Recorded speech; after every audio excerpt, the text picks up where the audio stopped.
At the end of our lives, what will be the most important is who we have become and the difference we have made.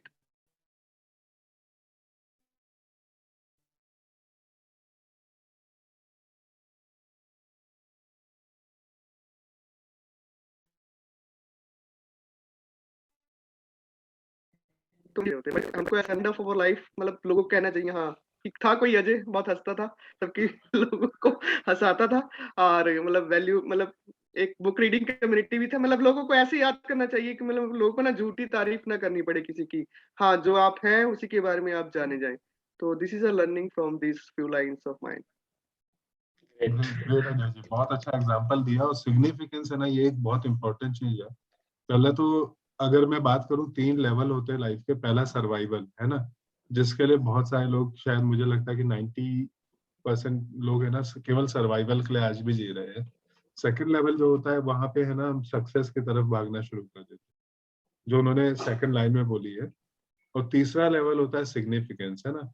और जो लोग हम देखें, जो लोग actually outstanding चीजें कर रहे हैं, वो सिग्निफिकेंस लेवल पे, ये सक्सेस नहीं सोचते, उनके लिए बहुत आगे बढ़ जाना कुछ नहीं। सिग्निफिकेंस जो बताया है ना, वो बहुत इंपॉर्टेंट चीज है कि हमने क्या डिफरेंस, मतलब मेरे आने से है ना इस पृथ्वी पे, इस देश में, या कुछ लोगों की लाइफ में क्या चेंज हुआ है, इसको सिग्निफिकेंस कह सकते हैं।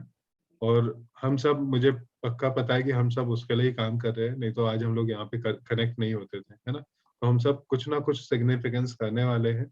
और एक बार फिर से अजय जी के लिए जबरदस्त तालियां। इतनी सर्दी में सर्दी का एहसास होने के बावजूद भी, है ना, वो गर्मी में सर्दी का एहसास अलग है, लेकिन ये सर्दी में सर्दी का एहसास का मजा ही कुछ अलग है ना। तो चलिए आगे पढ़ते हैं। और आज जो टॉपिक है वो है कि अमीर लोग पैसे का आविष्कार करते हैं। किसी को पता है ऐसे कैसे हो सकता है?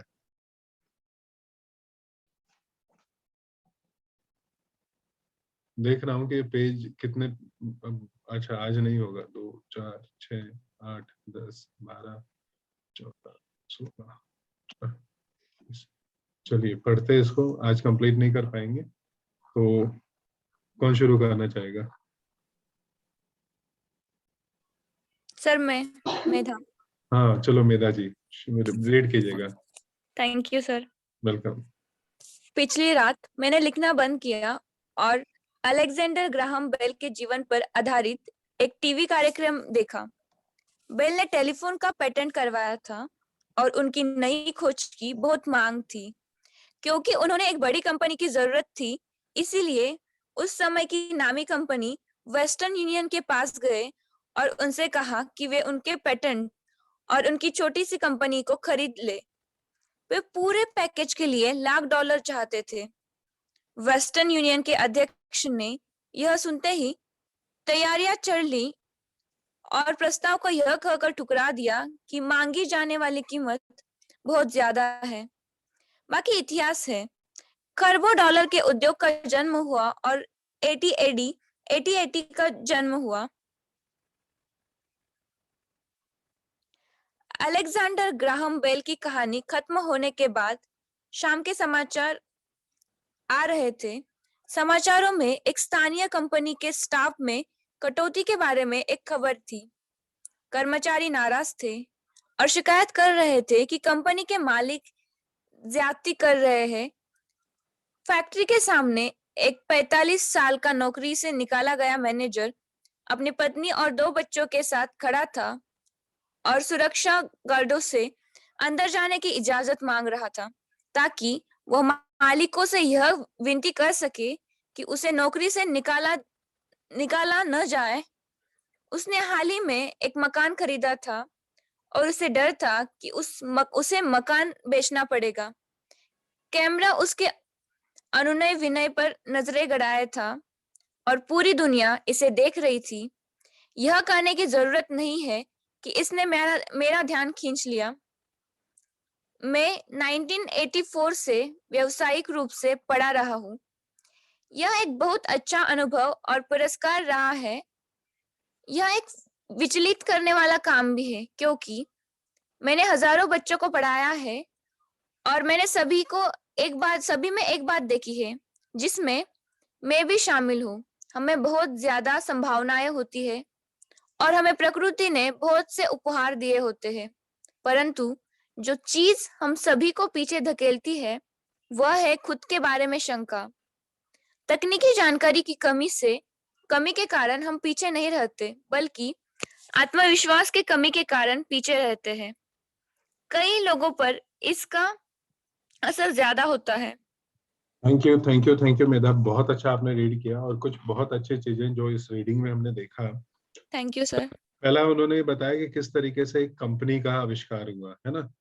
जब यहाँ पे उन्होंने देखा कि अलेक्जेंडर एक उन्होंने पेटेंट करवाया है ना और खोज की, और उनको एक कंपनी की जरूरत थी, वेस्टर्न यूनियन के पास गए और वो नहीं हुआ, तो एक छोटी तो उन्होंने क्या किया, अपनी खुद की कंपनी बना डाली। और एटीएनटी नाम तो सबने सुना ही होगा, है ना? सुना है सबने एटीएनटी? हाँ नहीं। सर, हाँ। नहीं सुना है तो कोई बात नहीं, सुन लेना। बहुत बड़ी कंपनी है, टेलीकॉम में बहुत बड़ी कंपनी है एटीएनटी, है ना।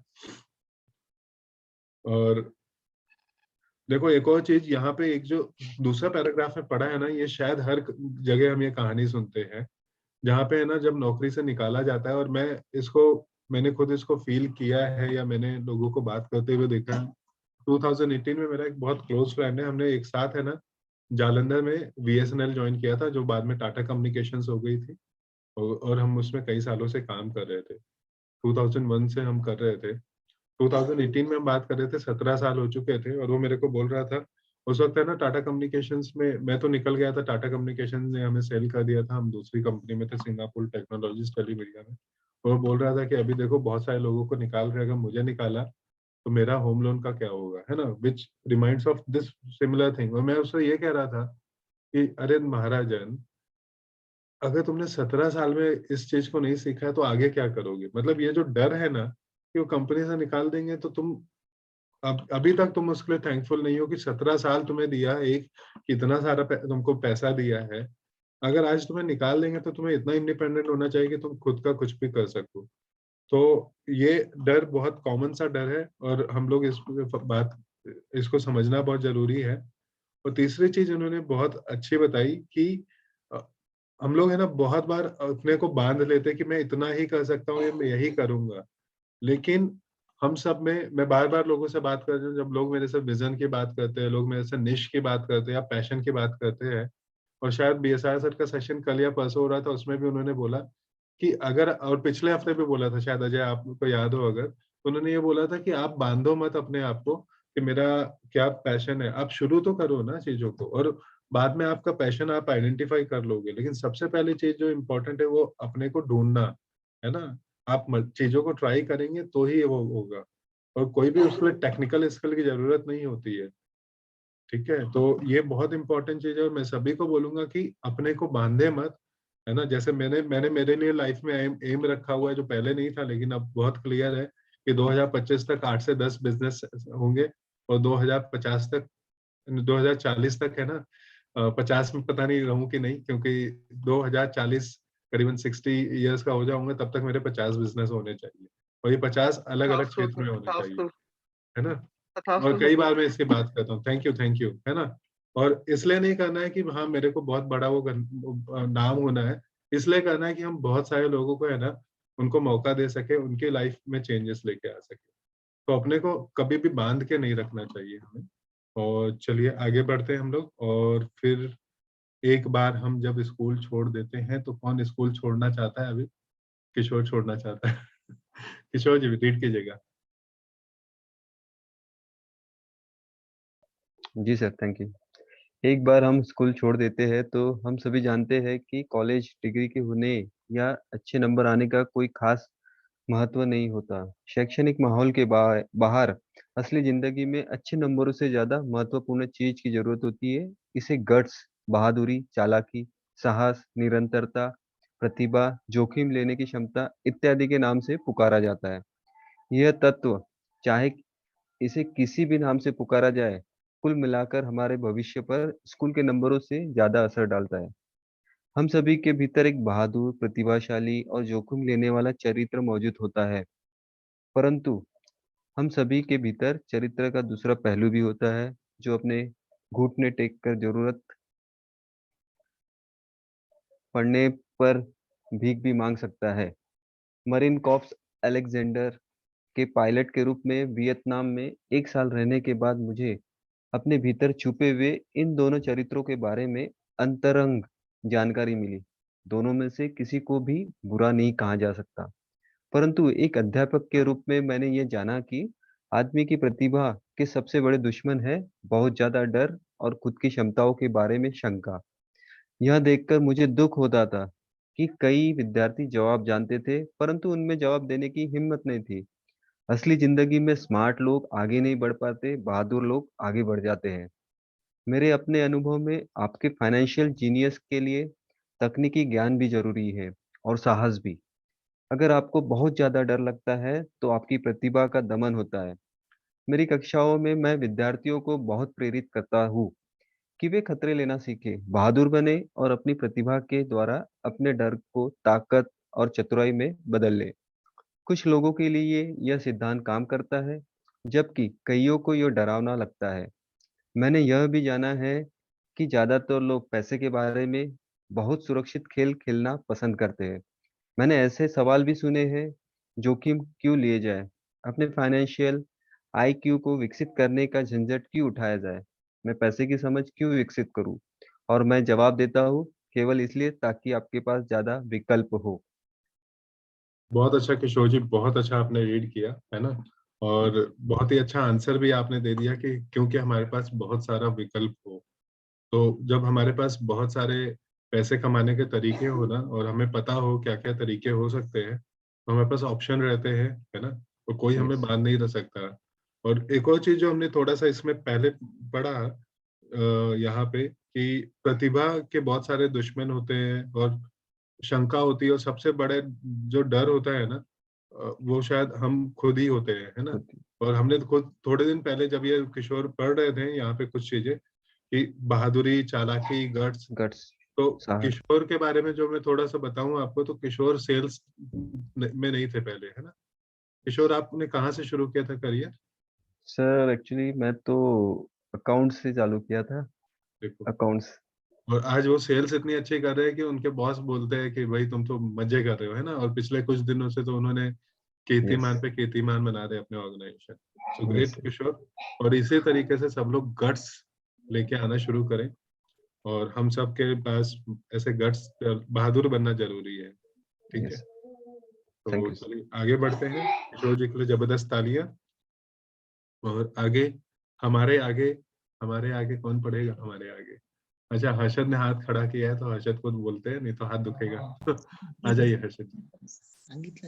हाँ, हमारे आगे बहुत बड़े परिवर्तन खड़े हुए हैं। जिस तरह मैंने इस अध्याय के शुरू में युवा आविष्कारक अलेक्जेंडर ग्राहम बेल की कहानी बताई थी। आगे आने वाले सालों में उनकी तरह के कई और लोग होंगे। बिल गेट्स की तरह के सैकड़ों लोग होंगे, और दुनिया भर में हर साल माइक्रोसॉफ्ट जैसी बहुत सी अत्यधिक सफल कंपनियां बनेगी, और दिवालियापन, कंपनी बंद होने, स्टाफ निकालने की बहुत सी घटनाएं भी होंगी। तो आपको फाइनेंशियल आईक्यू विकसित करने के झंझट में क्यों पड़ना चाहिए? इसका जवाब कोई और नहीं दे सकता, आप खुद दे सकते हैं। परंतु मैं आपको बता सकता हूँ कि ऐसा क्यों मैं ऐसा क्यों करता हूँ। मैं इसलिए ऐसा करता हूँ क्योंकि आज का युग सबसे ज्यादा रोमांचकारी युग है। मैं चाहता हूँ कि मैं परिवर्तन से डरने की बजाय उसका स्वागत कर सकूं। मैं चाहता हूँ कि मैं लाखों करोड़ों बनाने के बारे में रोमांचित रहूं, न कि सिर्फ अपनी तनख्वाह बढ़ने के बारे में। आज का युग सर्वाधिक रोमांचकारी समय है, जो दुनिया के इतिहास दुनिया के इतिहास में अभूतपूर्व है। कई पीढ़ियों के बाद लोग इस युग को याद करते हुए यह कहेंगे कि यह इतना ज्यादा यह कितना ज्यादा रोमांचकारी रहा होगा। इसे पुराने की मौत और नए के जन्म का युग कहा जाएगा। इस युग में बहुत उथल पुथल थी और रोमांच भी था। तो मैं तो अपने फाइनेंशियल आईक्यू को विकसित करने का झंझट क्यों उठाया जाए, क्योंकि अगर आप ऐसा करते हैं तो आप ज्यादा अमीर हो जाएंगे, और अगर आप ऐसा नहीं करेंगे, आप ऐसा नहीं करते हैं तो आगे आने वाला समय आपके लिए डरावना होगा। उस समय आप बहादुरी से आगे बढ़ने वाले लोगों को सफल होते देखेंगे और पुराने सिद्धांतों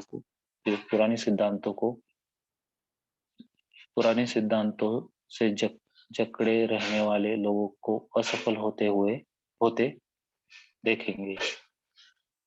300 साल पहले जमीन ही संपत्ति थी, इसलिए जिस आदमी के पास जमीन थी उसके पास संपत्ति थी। फिर फैक्ट्री आई, उत्पादन शुरू हुआ और अमेरिका ने अपना दबदबा बना लिया। उद्योगपति के पास संपत्ति आ गई। आज सूचना की युग है। इसलिए जिस आदमी के पास जितनी ज्यादा और जल्दी सूचना आ जाती है वह अमीर हो जाता है। समस्या यह है कि सूचना दुनिया भर में प्रकाश की गति से उड़ रही है। इस नई संपत्ति को सीमाओं और दायरों में नहीं बांधा जा सकता। जिस तरह जमीन या फैक्ट्रियों को बांधा जा सकता है, परिवर्तन ज्यादा तेज और नाटकीय होंगे। नए करोड़पतियों की संख्या में नाटकीय बढ़ोतरी होगी। ऐसे भी लोग होंगे जो पीछे छूट जाएंगे। थैंक यू हर्षद जी, बहुत अच्छा आपने रीड किया। आप कुछ बोलना चाहेंगे अपनी रीडिंग जो आपने रीड किया उसमें से? मुझे एक्चुअली ये सूचना के बारे में मुझे नहीं मतलब समझ में आया। इंफॉर्मेशन आजकल डाटा ओके है ना। ओके, मुझे लगा कि अवेयरनेस के बारे में उन्होंने बोला है, मतलब ओके ओके ओके। अभी इंफॉर्मेशन युग चल रहा है ना, हाँ हाँ, ओके ओके, तो इंफॉर्मेशन की बात कर रहे हैं, है ना। यस और आज यस जिसके यस। पास जितना नॉलेज है और उसको कोई इम्प्लीमेंट कर पाता है, वही उतना तेजी से आगे बढ़ा है। नॉलेज तो सबके पास है आजकल, है ना। वही एक्चुअली उन्होंने यही बताया कि बहुत सालों पहले लोग जमीन को एसेट मानते थे। अब जमीन के साथ फैक्ट्रियां भी है, पैसे भी है, तो ऐसे बहुत से एसेट्स है। तो और ऐसे लोग बहुत करोड़पति होने वाले भी है, कुछ लोगों का दिवालिया भी निकलने वाला भी है, और ये उतार चढ़ाव होने वाला है। तो ये उन्होंने मतलब थोड़ा फ्यूचर के बारे में थोड़ा बहुत हमें अवेयर किया है। ये बिल्कुल अगले बिल्कुल। 2-3। तो हर्षद जी के लिए जबरदस्त तालियां। और इससे रिमाइंड होता है, एक थैंक बहुत यू। अच्छी सेइंग है, the only thing that is permanent is change. परिवर्तन ही स्थायी, ये सबने सुना होगा। तो कोई चीज जो परमानेंट है वो चेंज है। तो चेंज के लिए हम सबको तैयार रहना चाहिए, और इसलिए हमारी फाइनेंशियल आईक्यू को हमारे को बढ़ाते रहना चाहिए, जिससे कि उस समय पे है ना हम उस चीज को समझ पाए। तो चलिए, थैंक यू एक बार फिर से हर्षद जी के लिए जबरदस्त तालियां। और किसी का हाथ वेलकम खड़ा है, सर। नरेश जी ने भी हाथ खड़ा किया था। नरेश जी, आप रीड करना चाह रहे हैं? फिर जीत के पास में आते हैं। Okay, thank you sir. Welcome. आज मैं इतने सारे लोगों को संघर्ष करते देखता हूँ और प्राय ज्यादा कड़ी मेहनत करते देखता हूँ, और ऐसा सिर्फ इसलिए होता है कि क्योंकि वे पुराने विचारों को कसकर पकड़े रहते हैं। वे चाहते हैं कि चीजें उनके हिसाब से हो। वे परिवर्तन का विरोध करते हैं। मैं ऐसे लोगों को जानता हूँ जिनकी नौकरी छूट गई, अब घर बिक गया है, और वे उसके लिए टेक्नोलॉजी या अर्थव्यवस्था या अपने बास को दोष देते हैं। दुर्भाग्य से उन्हें यह महसूस ही नहीं होता कि वे भी समस्या का कारण हो सकते हैं। पुराने विचार उनके सबसे बड़े विरोधी बन जाते हैं, और ऐसा इसलिए होता है क्योंकि वे यह जान ही नहीं पाते कि जो विचार पुराने जमाने में संपत्ति था, वो आज इसलिए नहीं है क्योंकि जमाना आगे बढ़ चुका है। एक दोपहर में अपने द्वारा इजाद किए गए बोर्ड गेम के सफलों से शिक्षा दे रहा था। मेरा एक दोस्त किसी को अपने साथ लेकर आया था ताकि वो सीख सके। दोस्त का हाल ही में तलाक हुआ था। तलाक के मुकदमे में उसके हाथ बड़ी तरफ जल गए थे और वो अब कुछ सर ऊपर कीजिए सर प्लीज ऊपर कीजिए सर। अब कुछ जवाब ढूंढ रही थी। उसके मित्र को लगा कि शायद इस खेल से उसे कुछ सीखने को मिलेगा। इस खेल को इस तरह से बनाया गया है ताकि लोग यह सीख सके कि पैसा किस तरह का काम करता है। खेलने के दौरान वे इनकम स्टेटमेंट और बैलेंस शीट के आपसी संबंध के बारे में सीखते हैं। वे सीखते हैं कि किस तरह दोनों के बीच कैश का फ्लो होता है और किस तरह पैसे की राह में आपको अपनी संपत्ति वाले कॉलम से निकलने वाले मासिक कैश फ्लो को बढ़ाना होता है ताकि यह आपके मासिक खर्च से ज्यादा हो जाए। एक बार आप इसे हासिल कर लेते हैं तो आप चूहा दौड़ से बाहर निकल जाते हैं और तेज राह पर चल पड़ते हैं। तो ग्रेट नरेश जी, आपने बहुत अच्छा रीड किया। तो नरेश जी के लिए जबरदस्त तालियां यहाँ पे हो सकती हैं। और यहाँ पे हमने कुछ देखा कि आज भी यहाँ पे हम देखते हैं कि कुछ लोग अपने पुराने विचारों को पकड़ के बहुत तेजी से रखते हैं और वो चेंज नहीं होना चाहते, वो चेंज का विरोध करते हैं। और ऐसे ही कुछ चेंजेस का विरोध मैं बताऊंगा जो लोगों ने किया, और अगर हम उन चेंजेस को वो माने तो अगर वो चेंज ना हुए तो हम कहाँ होते, है ना। जैसे मैं एक चेंज बताता हूँ। आज हम लोग देखो एक टेक्नोलॉजी को यूज करके यहाँ पे हम लोग कोई लैपटॉप कोई कंप्यूटर वगैरह शायद हम सबके पास में होंगे। और 1990s की शुरुआत की बात है जब राजीव गांधी बोल रहे थे कि हमें है ना इंडिया में कंप्यूटर्स लेके आने चाहिए और इससे देश का विकास होगा। तो बहुत सारे लोगों के साथ में अटल बिहारी वाजपेयी जी, जिनकी काफी मैं इज्जत भी करता हूँ, लेकिन उन्होंने भी बोला था कि अगर हम ये ले आएंगे तो बहुत सारे लोगों की नौकरी छूट जाएगी, है ना। और अगर ये नौकरी छूट ही नहीं होती तो आज नए चीजें कैसे मिलती। और आज क्या उसके बिना रहना मुश्किल पॉसिबल भी है हम सबके लिए, है ना। तो ऐसे बहुत सारे चेंजेस जब भी आते हैं ना तो उसका हमेशा विरोध किया जाता है। ओके, और क्योंकि वो उनके समझ में नहीं होता है। तो ऐसे टेक्नोलॉजी चेंजेस और अर्थव्यवस्था में चेंजेस, है ना, ऐसे होते रहेंगे। और कई बार हम लोग इसके लिए किसी और को जिम्मेदार जरूर ठहरा सकते हैं, लेकिन एक चीज ये हम कर सकते हैं कि हम इन चेंजेस को अपना ले, इन चेंजेस के लिए खुद को अडेप्ट कर ले, ठीक है। और अगर हम ये अडेप्ट कर लेते हैं और समझना शुरू कर देते हैं तो हम इनसे बाहर निकल सकते हैं, चूहा दौड़ से बाहर निकल सकते हैं और हम फास्ट ट्रैक पे आगे जा सकते हैं। सो थैंक यू नरेश जी के लिए फिर से एक बार जबरदस्त तालियां। और अभी चलते हैं, जीत का हाथ काफी देर से दुख रहा है तो जीत को मौका देते हैं।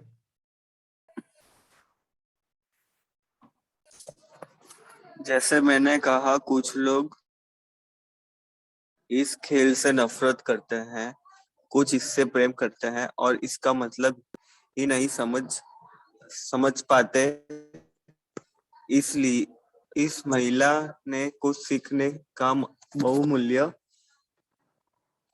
अवसर खो दिया। शुरुआती राउंड में उसने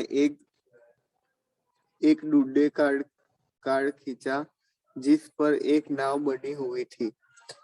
पहले तो बहुत वह खुश हुई, अरे मेरे पास तो नाव है। फिर जब उसके मित्र ने यह बताया कि किस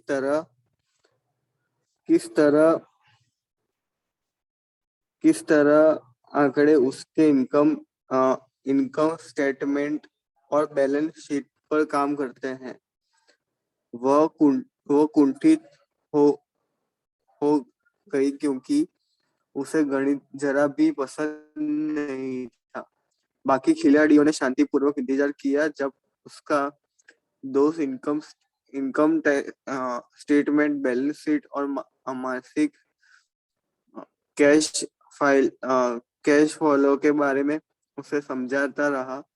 अचानक जब उसे यह जान लिया कि आंकड़े किस तरह काम करते हैं तो उसे यह जानकर झटका लगा कि उसकी नाव उसे जिंदा रख रही है। बाद में वह डाउन साइज हो गई और उसे एक बच्चा भी हो गया। उसके लिए एक भयानक खेल साबित हुआ।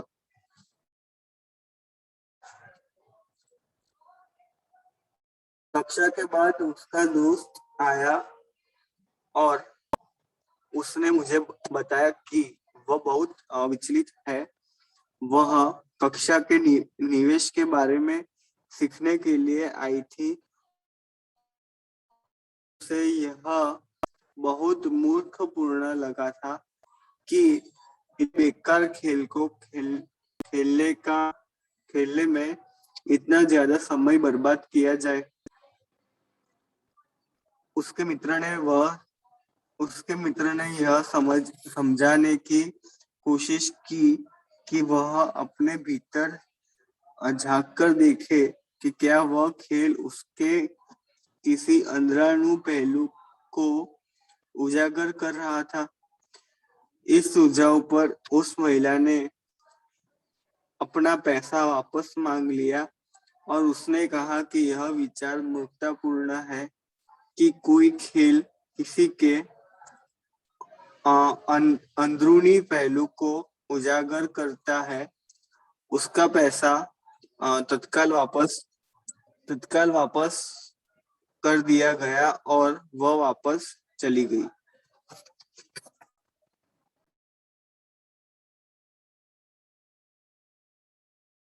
तो थैंक यू जीत, आपने बहुत अच्छा रीड किया। और यहाँ पे है ना इन्होंने बताया कि इनका एक जो गेम है ना, वो गेम मैं आपको दिखाता हूँ। जस्ट अ सेकंड, मेरी स्क्रीन फिर से शेयर करता हूँ।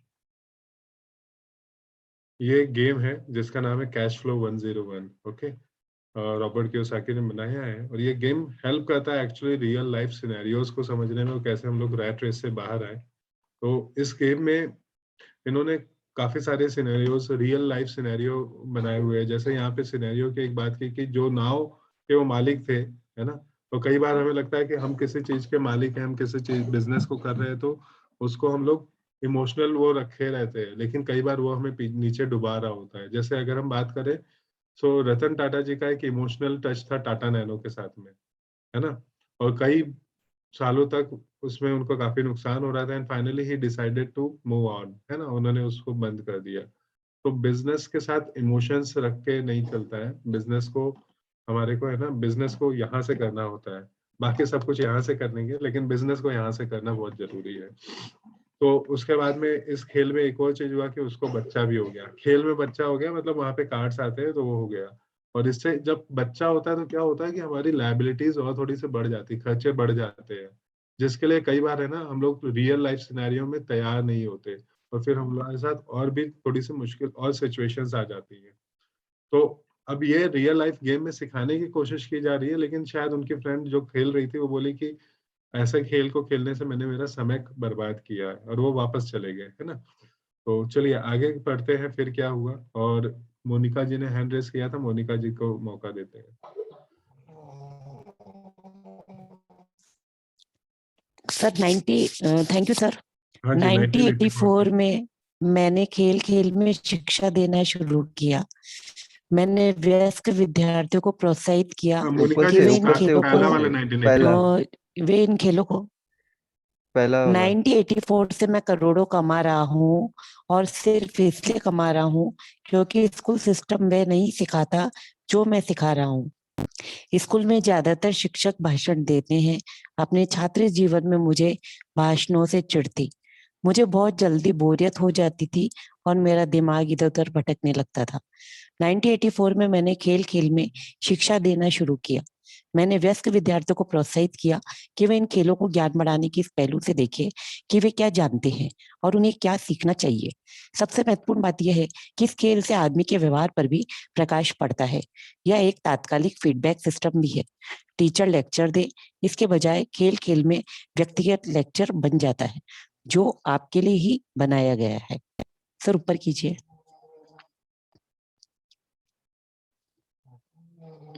सर ऊपर कीजिए। उस महिला के मित्र ने बाद में मुझे पूरी बात बताने के लिए फोन किया। उसने कहा कि उसकी मित्र अब शांत है। शांत होने के बाद उसने खेल और अपने जीवन के बीच में कुछ आपसी संबंध भी महसूस किए हैं। हालांकि उसके और उसके पति के बाद के पास नाव नहीं थी, परंतु उनके पास बाकी सब चीजें थी। वह अपने तलाक के बाद बहुत नाराज थी। उसका पति एक कम उम्र की महिला के साथ भाग गया था और 20 साल के वैवाहिक जीवन के बाद उनके पास दौलत के नाम पर बहुत कम सामान था। उनके बीच बांटने के लिए लगभग कुछ भी नहीं था।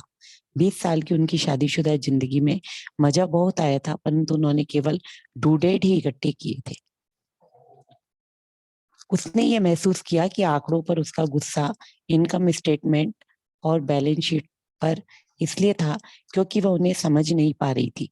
उसका ये मानना था कि पैसे देने का हिसाब किताब रखना पुरुष का काम है। वह घर संभालती थी और उसका पति पैसों को संभालता था। उसे अभी यह पक्का भरोसा हो चुका था कि उनकी शादी के आखिरी 5 सालों में उसने 5 सालों में सर ऊपर कीजिए।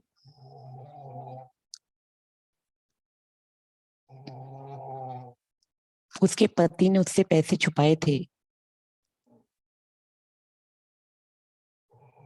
उसने ये महसूस किया कि आंकड़ों पर उसका गुस्सा इनकम टैक्स में स्टेटमेंट और बैलेंस शीट पर इसलिए था क्योंकि वह उन्हें समझ नहीं पा रही थी। उसका ये मानना था कि पैसे देने का हिसाब किताब रखना पुरुष का काम है। वह घर संभालती थी और उसका पति पैसों को संभालता था। उसे ये अभी यह पक्का भरोसा हो चुका था कि उनकी शादी के आखिरी 5 सालों में उसके पति ने उससे पैसे छुपाए थे। वह इस बात पर खुद से नाराज थी कि उसे पता ही नहीं चला था कि पैसा कहाँ गया है, और यह भी पता नहीं चला था कि उसका किसी दूसरी औरत के साथ संबंध बन चुका है। बोर्ड गेम की ही तरह दुनिया भी तत्काल फीडबैक देती है अगर हम ज्यादा ध्यान दें तो। थैंक यू मोनिका जी, बहुत अच्छा आपने किया है ना। Thank you sir. बहुत अच्छा। और यहाँ पे जो लास्ट चीज बताई है ना, ये बहुत इंपॉर्टेंट है कि हम नहीं समझेंगे ना और हम इग्नोर भी करें तो चीजें तो हो रही है हमारे पास में, आस पास में, और हम कितना भी इग्नोर करें, अगर हम इसको समझना शुरू कर ले तो हम इसको बहुत स्टार्टिंग में समझ लेंगे। और यहाँ पे कुछ बहुत अच्छे एग्जाम्पल्स के साथ में बताया कि कैसे इनकम स्टेटमेंट और बैलेंस शीट अगर पता हो, और खासकर हमारे इंडिया में है ना, बहुत बार होता है कि लड़कियां है ना, वो फाइनेंस को देखना ही नहीं चाहती है। वो बोलते हैं कि हाँ हमारे हस्बैंड तो कर रहे हैं, और ये शायद इंडिया में नहीं बाकी जगह भी पहले होता था, और तभी उन्होंने बोला कि उसका हस्बैंड का किसी और के साथ में भी चलना, कुछ काम होना शुरू हो गया, ठीक है, और उनको पता भी नहीं चला कि पैसा कहाँ पे जा रहा है। तो मैं सभी से बोलूंगा कि फाइनेंशियल आईक्यू को है ना जरूर स्ट्रांग रखे। फाइनेंसेस को अपना जानना बहुत इंपॉर्टेंट होता है हम सभी के लिए। तो मोनिका जी के लिए एक बार फिर से बहुत ही जबरदस्त तालियां, बहुत अच्छा सर लगा। यहाँ एक शब्द है डू डैड, इसका क्या मीनिंग है? डू डैड, परंतु उन्होंने केवल डू डैड ही इकट्ठे किए थे। अच्छा अच्छा, डूडेड एक्चुअली ये जो गेम है ना, उसमें व्यापारी जैसा बोर्ड गेम है, उसमें 3-4 कार्ड्स है। तो एक टाइप के कार्ड है जिनको डूडेड कार्ड बोलते हैं, ओके। और डूडेड का कार्ड मतलब ये होता है, मुझे डिक्शनरी मीनिंग नहीं पता है, मैंने तो खेला है, मैं वो बता रहा हूँ आपको, कि उसमें कुछ भी सिचुएशन आ जाती है। अब जैसे डूडेड कार्ड में आ गया कि आपको एक बच्चा हो गया, खेलते खेलते आपको बच्चा हो गया, तो आपके इतने इतने खर्चे बढ़ गए, है ना। एक और कार्ड में सिचुएशन आ सकती है कि आपने जो पिछले साल घर खरीदा था उस पर एडिशनल आपको टैक्स लग गया, है ना। ऐसे कोई भी सिचुएशंस हो सकती है, या फिर कहीं पे भूकंप आ गया और आपको इतना दान करना पड़ेगा। ऐसा आता है क्या सिचुएशन हमारे घर आसपास में चीजों को होता है? जी बिल्कुल होता है। जैसे अभी एक बहुत बड़ा डूडैट चल रहा है पिछले 1.5-2 साल से, कोविड महाराज जी प्रकट हो चुके हैं, है ना। जी सर। ठीक है, तो थैंक यू, वेलकम। चलिए आगे बढ़ते हैं, और कौन पढ़ना चाहेगा? मैं पढ़ूं? अच्छा हाँ, सुखदेव जी पढ़िए आप। ठीक, okay sir, thank you. Board game की तरह दुनिया भी तत्काल फीडबैक देती है। अगर हम ज्यादा ध्यान दें तो हम ज्यादा सीख सकते हैं। कुछ समय पहले की बात है, मैंने अपनी पत्नी से कहा कि धोबी ने मेरे पैंट को सिकोड़ दिया है। मेरी पत्नी धीमे से मुस्कुराई और उसने मेरे पैंट में उंगली गड़ाते हुए मुझे बताया कि पैंट नहीं सिकुड़ा है, बल्कि कोई और चीज फैल गई है। मैं कैश फ्लो नामक यह खेल हर खिलाड़ी को व्यक्तिगत फीडबैक देने के हिसाब से तैयार किया गया है। इसका लक्ष्य आपको विकल्प प्रदान करना है। अगर आप नाव वाला कार्ड निकालते हैं और यह आपको कर्ज में डाल देता है, तो सवाल यह उठता है, अब आप क्या कर सकते हैं? आपके पास कितने फाइनेंशियल विकल्प मौजूद हैं? यही खेल का लक्ष्य है, खिलाड़ियों को सोचना सिखाना, ताकि वे नए और बहुत से फाइनेंशियल विकल्प बना सकें। मैंने 1000 से ज्यादा लोगों को यह खेल खेलते देखा है। वे लोग जो इस खेल की चूहा दौड़ से सबसे ज्यादा निकल जाते हैं, उन्हें अंकों की समझ होती है और उनके पास रचनात्मक सर स्क्रॉल डाउन करना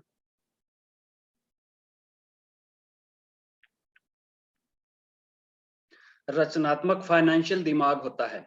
वे बहुत से फाइनेंशियल विकल्पों को देख सकते हैं। जिन लोगों को सबसे ज्यादा समय लगता है, वे ऐसे लोग होते हैं जिन्हें अंकों की समझ नहीं होती और जिन्हें प्राय निवेश की ताकत का एहसास नहीं होता। अमीर लोग प्राय रचनात्मक होते हैं और सोच समझकर खतरे उठाते हैं।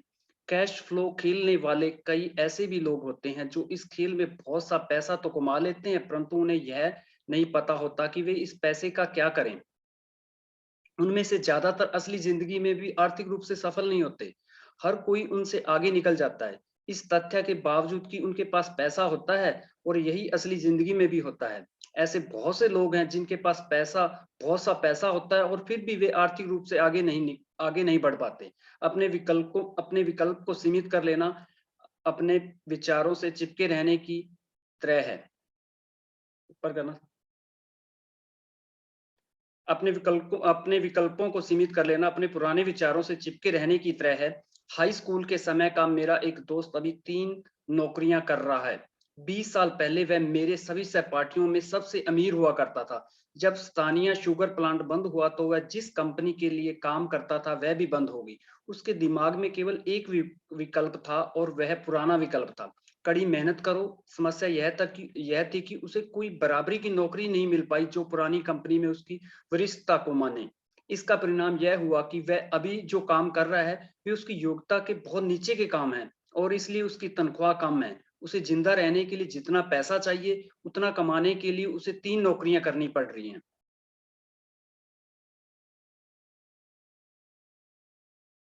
हो गया यहाँ तक? हाँ जी, यहाँ तक पढ़ते हैं। तो सुखदेव जी आप बताइए। जी सर।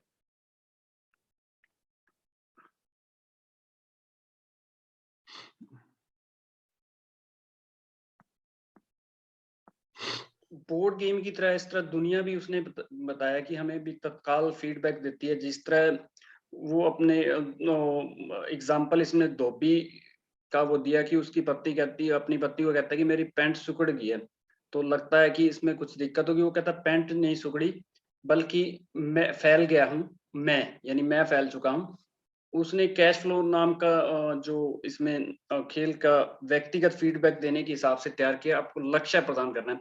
जिस तरह मैंने इसमें मेरे को जितनी समझ आई, उसने बताया कि एक नौकरी के एग्जांपल लेकर वो नौकरी छोड़ने को तैयार नहीं होता, क्योंकि उसे जो और नौकरी मिल रही थी वो उसके बराबर के एवज में, वो शायद नई एवज में उसको पे मिल रही थी, जिसकी एवज में वो ज्वाइन नहीं कर पा रहा था।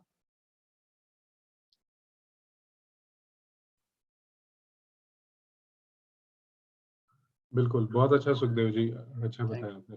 और कुछ सर आप ऐड कर दो और कुछ। ठीक है, चलो सुखदेव जी के लिए पहले जबरदस्त तालियां, है ना। तो ये जो खेल है ना, जो गेम बता रहे हैं, इसका केवल ये वो है कि हमारे पास क्या क्या फाइनेंशियल ऑप्शंस अवेलेबल है और हम सोच सके कि और क्या क्या विकल्प हम बना सकते हैं। तो ये जो चैप्टर है इसका नाम ही यही है कि, है ना, अमीर लोग पैसे का आविष्कार करते हैं। तो पैसे का आविष्कार करने का मतलब ये है कि हमारे आसपास में जो भी चीजें हो रहा है उसमें से कैसे पैसे बना सकते हैं, हमें उसके बारे में सोचना चाहिए। ठीक है। और उन्होंने बताया कि यहाँ पे है ना, बहुत सारे लोग, क्या होता है कि निवेश या जो लोग रचनात्मक होते हैं ना, वो खतरे उठाते हैं, लेकिन अधिकतर लोग है ना, रिस्क लेना या खतरे उठाने का साहस ही नहीं करते और इसलिए वो आगे बढ़ते नहीं है। और बहुत सारे लोगों के पास में तो पैसा आ भी जाता है या होता भी है, लेकिन वो बहुत जल्दी उनके पास पैसा चला जाता है। जैसे पुणे में है ना, काफी लोगों को जब पुणे का, या फिर शायद आपने देखा होगा गुड़गांव में या कहीं पे भी, जहाँ पे जैसे ही डेवलपमेंट होना शुरू हो गया तो एकदम से कुछ लोग जो वहाँ के किसान थे एकदम से बहुत रिच हो गए, है ना। जी सर। और फिर क्या हुआ, 5 साल के उस वक्त, उसके बाद उन्होंने बड़ी बड़ी गाड़ियां खरीदी, सोने की रिंग, है ना, ऐसा सब पहना, और 5 साल 10 साल के बाद में लौट के बुद्धू चौकीदार बन गए, है ना। तो एक मराठी मूवी भी है कि किस, उसके ऊपर एक मूवी है, मुझे नाम नहीं याद आ रहा, मराठी मूवी, कि कैसे वो बंदा है ना चौकीदार वापस बन जाता है। और फिर बाद में हम बोलते हैं कि यार मेरे से सब चला गया। लेकिन अगर किसी को, अगर किसी के पास में मान लेते हैं कि आज 100 करोड़ आ भी जाते हैं हम में से किसी के पास में, तो 100 करोड़ क्या करेंगे, अगर हमें ये नहीं पता है तो 100 करोड़ आएंगे क्यों। तो उसको हमारे को है ना लेके आना पड़ेगा कि 100 करोड़ का करना क्या है। कितने लोग, अभी अगर मैं पूछूं कि 100 करोड़ आ जाए तो क्या करोगे, क्या हमारे पास प्लान है उसका।